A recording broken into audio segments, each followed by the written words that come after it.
Look what I found! Oh, that's weird. Why didn't that make any water noises? Okay. That's right, we got a skeleton spawner. And not only that... Wait. Wait, where is it? Ah, there it is. We also found a zombie spawner right next to it, yes. Hi. Hello. I know it's been over a month now since my last episode, and I still haven't really built anything. But that changes today. I mean, you probably already saw the thumbnail, you know what I'm gonna build. But before that, let me show you what other things I've been doing. Oh, and you might notice I've added a bunch of resource packs and mods. The full list is in the description if you want your game to look like mine. And don't worry, all these are vanilla plus, nothing will change the feeling of Minecraft. So, first things first, thanks to these 2 dungeons, I finally got saddles and I rallied up a bunch of horses. Put them in a really cozy home for them. The special ones go up there, next to the butcher's house. I went out and found a nearby savannah, took home a couple of friends that'll keep my current friends alive and well. I discovered the joy of leading boats. Got a couple of new villager trades, mostly so I don't have to keep going through my diamond and iron supply.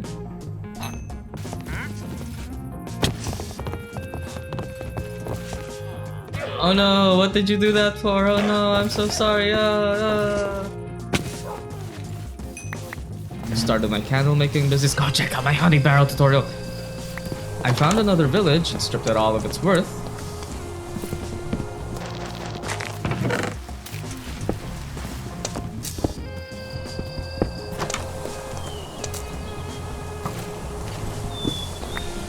It wasn't a very big village. There were rabbits though. Oh yeah, and I made my cats fat. I went and explored a bit of the jungle and I found 2 nether portals. One of the rules I'm trying to stick to is that I'll never make my own nether portal. I can only fix ruined portals, so you know, to incentivize me to actually explore and traverse this Minecraft world. The only times I'm allowed to make my own portals are for farms.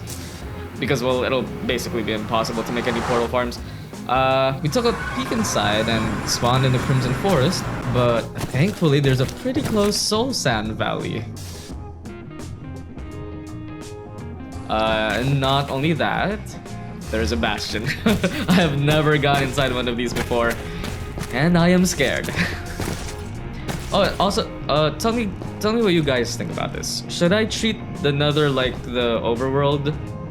And what I mean by that is, like, should I try and make the Nether actually traversable? Like, actually make paths, bridges, have dedicated strider docks, that kind of thing?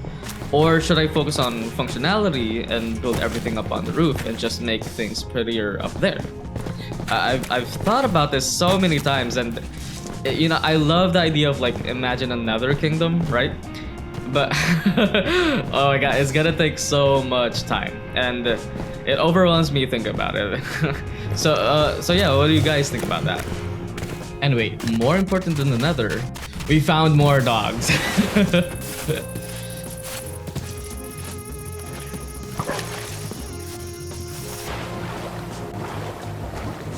We also found a couple of new friends. I also made myself a chicken coop, and yes, it is automatic, and yes, there is a tutorial on it. Please watch. And then I spent like 2 days just gathering materials for the upcoming build. Ugh.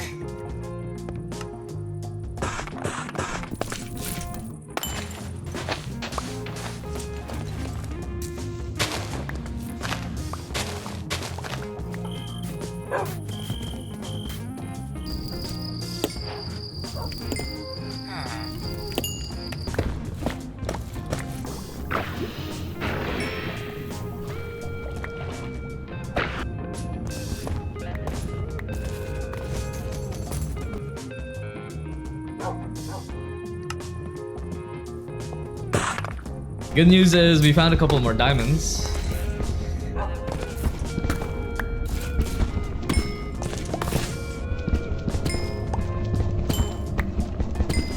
I've been busy. So very busy. So yeah, let's finally make ourselves a farm.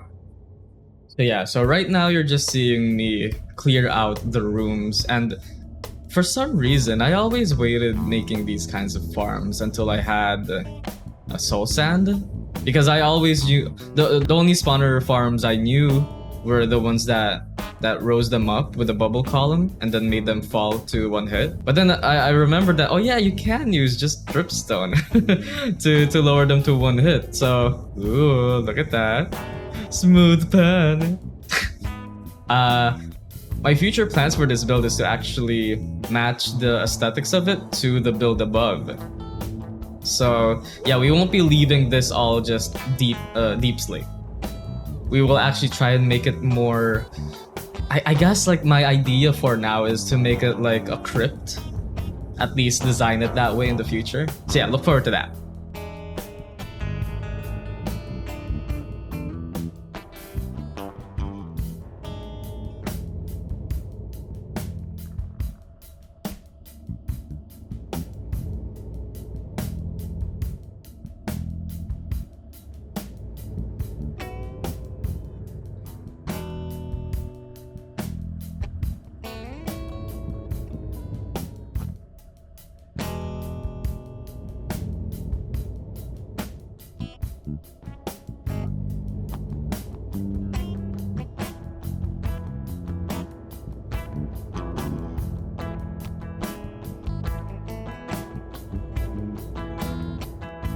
Here I'm just patching up the holes.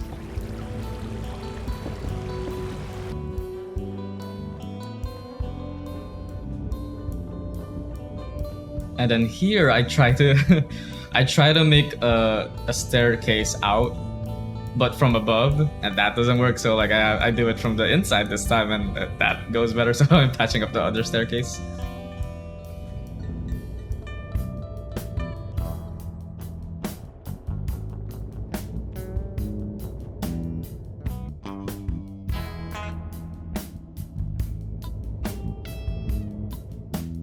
And yeah, as you can see, it works. So we finally have like a really good place for bone meal. And because we don't have soul sand yet, let me just show you how we're supposed to get out of here.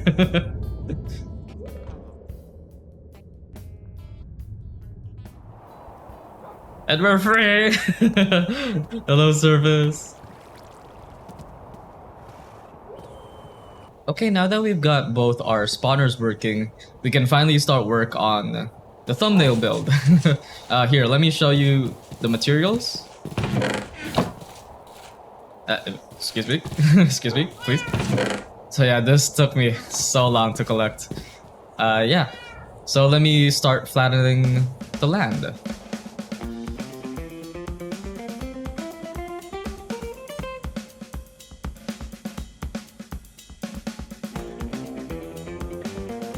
That took forever. Oh my god. It's literally the next day. Oh, look at this. I want you to see. I want you to see how much this actually took. 1, 2, 3, 4, 5, 6, 7. 7 double chests. Actually, 7.5 double chests of dirt and rocks.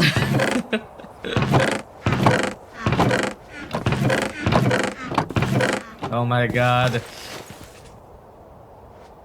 I went through like how many picks? Like I think 4 diamond picks. Like jeez.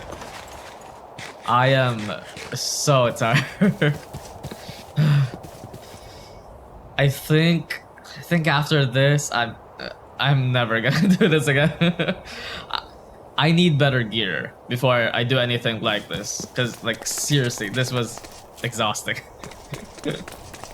My plan yesterday was like just to show you the build, like to actually talk about like the design decisions, but like it took me so long. I had to take a nap in between just digging. Oh my god. I am just so not used to not having like the best gear ever. Starting out a world is hard, guys. Okay, now that that's done, let me at least show you like the canvas that we're gonna be working with. Ooh, it's so flat. Now, you might be wondering, like, why did we have to flatten all of this land out? I mean, you saw the thumbnail. It doesn't really seem like it should take that much space, right? I'll explain it later after the build.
And here it is, a monument to all our dead dogs. Oh god.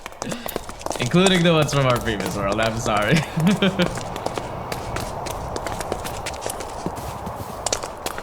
This is what I'm willing to do for the ones I love.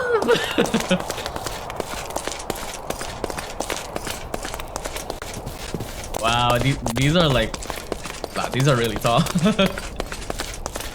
And yeah, as you might have guessed, the reason why we put them here is, well, you know, it's gonna be a monument for our dead dogs.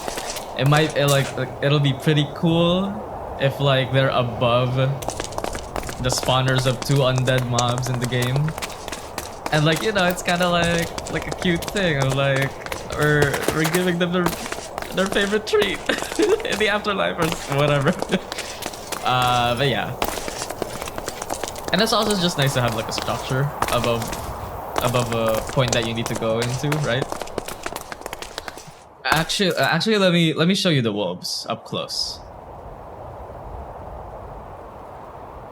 So these wolf designs were made by Megray on YouTube. You should look up her tutorials. They're very, very good. I just figured that I wouldn't be able to design a better statue on this scale, but I did do things a little bit differently. I did alter it for my tastes. As you can see, I added a bunch of shading and of course a bunch of glass paints. You won't like, since we're seeing these from afar, the glass paint, we won't be super bothered by the glass paints, but from afar, you know, it'll help with anti-aliasing. So yeah, you can barely see the panes, but they do soften the edges, especially from here. Especially when you don't zoom in and you just look at it with the naked eye. Yeah. And we're gonna assume that the sun is coming from this direction. That's why when we look at it from the back, it's a little darker, you know. You know how it's really common right now to add texturing and gradients? I think adding shading like this is another way of doing that without treating it so randomly. Instead, you have like a very specific point of reference, and then within that point of reference, the shadows, that's where you can introduce the more variated elements that'll help make a build stand out compared to everything just being the same flat texture. So yeah, when we look at it from afar, like we see clearly that these are shadows. But then whenever we look at it from up close, then it just becomes like really interesting variated texture instead of everything being flat. And in some ways, because of the shading, it just feels like it's more real, less like it's all in Minecraft. I mean, it's still like very voxel based, right? So it's of course it's gonna be Minecraft, but the shading helps trick our eyes a little bit more compared to without shading. For the architectural style, I mean, like, of course, of course, statues wouldn't be up this high in the real world. Um, so that's the fantastical element of it. But I did have a reference when I was making these pillars. Um, but I did add these spikes going down. I think they just add a bit more interest to the reference that I was looking at. But right now, this kind of style is at least my reference was gothic, or I think it was neo-gothic, but I'm not entirely sure if this is, if this is like super true to life. But because, this is Minecraft, we're just like taking aesthetic elements.